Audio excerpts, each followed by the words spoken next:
Dear students, today we are going to discussing the 11th standard,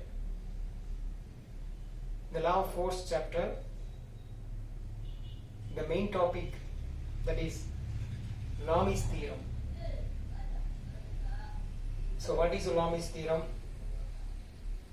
and what is the use? Actually, the Lami's theorem, which is used to find the force, and the angle between the two forces, especially we called as concurrent force.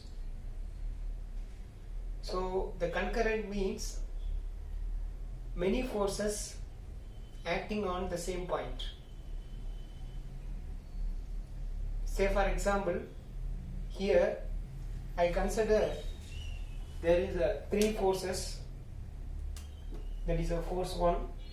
For example, it is a point. So in this point, let us imagine the three forces is acting. For example, it is a force number 1. Okay, some force acting in this direction, some forces acting in direction, some forces acting here. So for example, let us consider as this is F1 force, this one F2 force, then this one F3 forces. Okay, so here if you know any two forces, we can find that the remaining forces. So we can find the force based on the angle concept. So here I want to say that angle is, this is F1 force. Okay, so the F1 force, then opposite side here making some angle, so that I consider as this is alpha angle.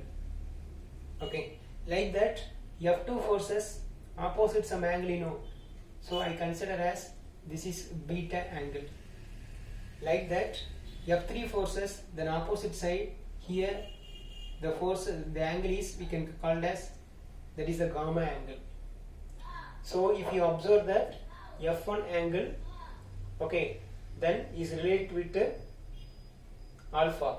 Like that F2 is related with opposite angle is beta.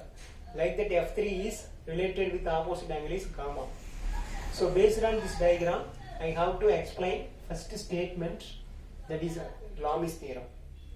See this statement. So here it is the point. For example, O is the point. In the O point, okay, so that the three different forces is acting from the O point. Okay, so suppose if we consider as this is maintaining that equilibrium position. Okay, it is stable in the equilibrium condition. So we can find what is it, unknown force value. Okay, so in the 11th standard for concurrent forces, practicals are also there. Okay, so like that one board is there. It is placed on the wall. So here one wheel is there.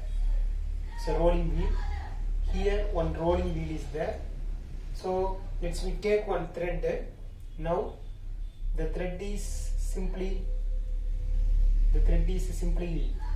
here in the two pulleys. Suppose now, so it is not stretched because I didn't apply any force between the two ends of the rope or thread. Suppose if I let us imagine, suppose if I applied some load, so what happened? So it becomes stretched like this. It becomes stretched. So for example, here some mass.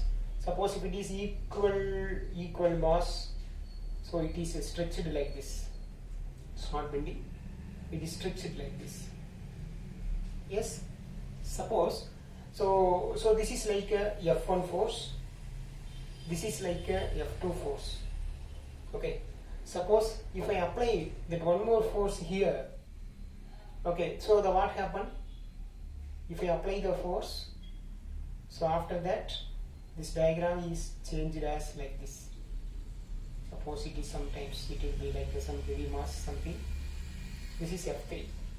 So if you observe that this is F1 force, this one F2 force, then this weight is, that is a F3 force.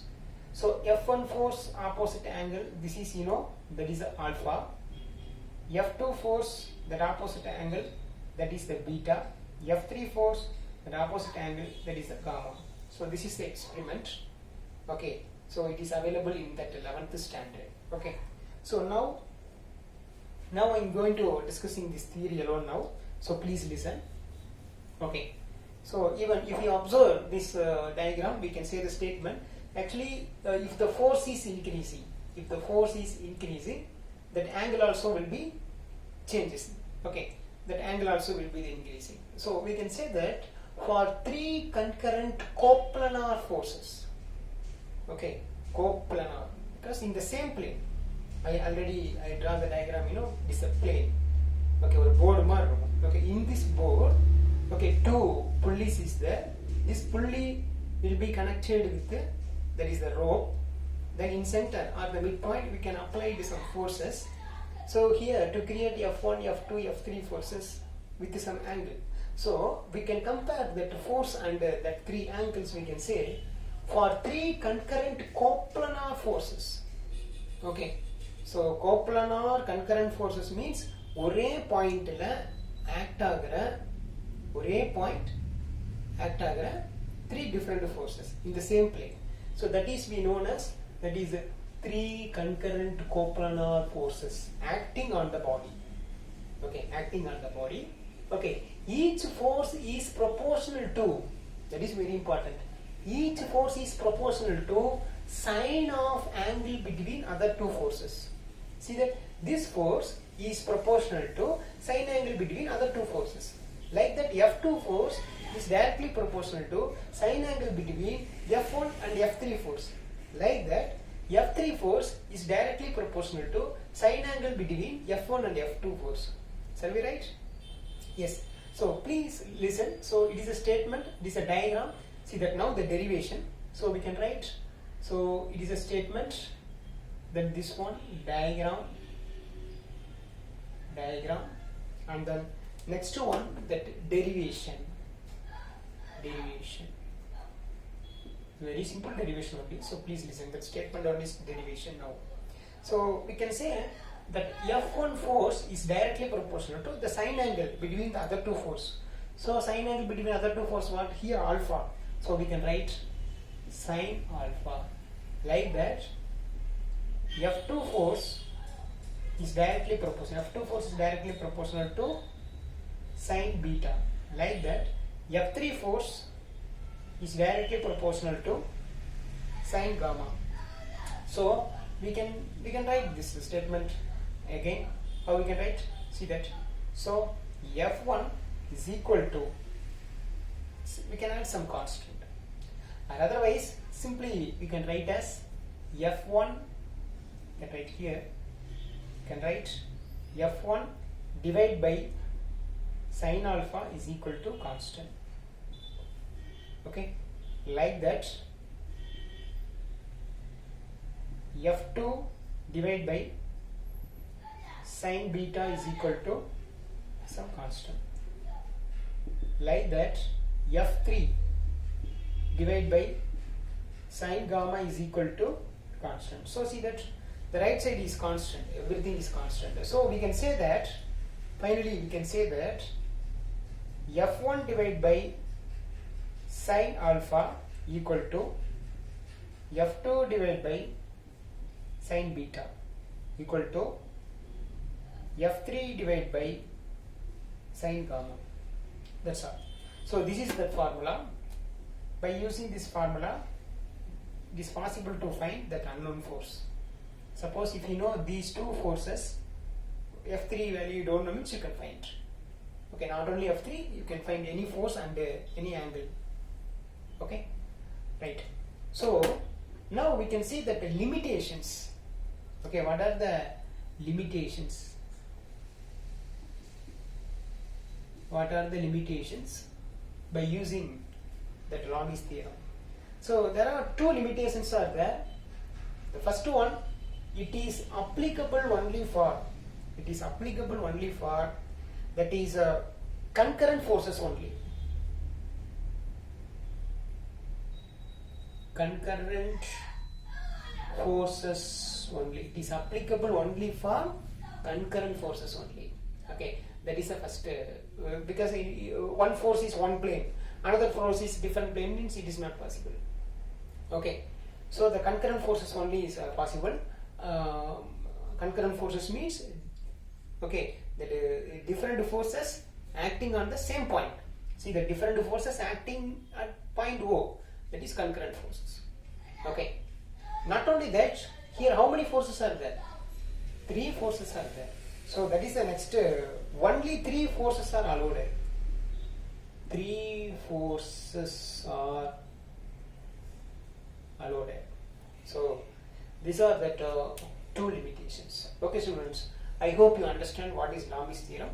So by using the Lami's theorem, we can find that unknown force. Okay, actually this Lami's theorem ideas, okay, it is very familiar in that building construction. Okay, you know that in the olden days, railway bridge, you know, railway bridge, the olden days railway bridge pathina indha mari irukum. It is a bridge, the bridge, it is a track, it is a bridge. So under the bridge, if you observe that, this kind of structure is there, this kind of structure. Maybe here the river will flow something. Okay, appo indha mari valaivu mari irukum. Okay, so if you observe that olden days building, olden days bridge, or 100 years, 150 years back buildings, idhil enna pathina indha mari structure kuduthirupanga. Okay, curve shape la irukum. Okay, entrance curve shape la irukum. So இது எல்லாமே வந்து பாத்தீங்கன்னா based on Lami's theorem concept வச்சு தான் என்ன பண்ணிருப்பாங்க, construction பண்ணிருப்பாங்க. Okay, thank you.